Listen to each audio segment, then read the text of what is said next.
قومی اقتصادی کونسل کا ملک بھر میں مارکیٹس رات 8 بجے بند کرنے کا فیصلہ۔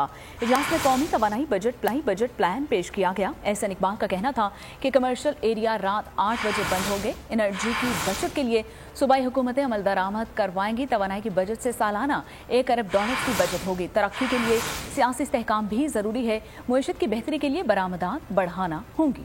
کوشش کر رہی ہے کہ ہم 2 طرح کے اقدامات اٹھائیں۔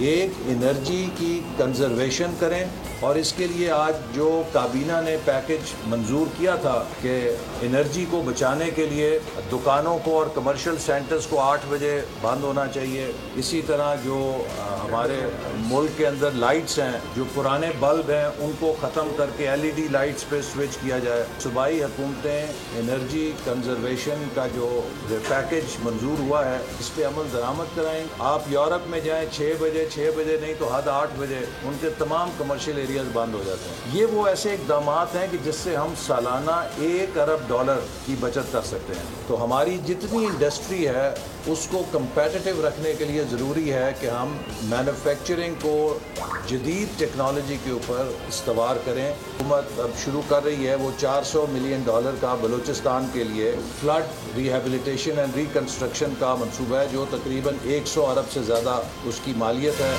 عدل و انصاف کی بات سب کرتے ہیں، پر حقیقت میں سچ کے ساتھ نڈر ہو کے کھڑے رہنے کی جرت نظر نہیں آتی۔ بول نے تشکیل دی 10 کورٹ رپورٹرز کی ٹیم، جو کیس کی بیس تک جا پہنچے۔ پینل پہ صفحے اول کے legal experts. Court round up Neelam Arshad کے ساتھ، صرف بول پہ۔ سبسکرائب کریں اور بیل دبائیں تاکہ کوئی خبر رہ نہ جائے۔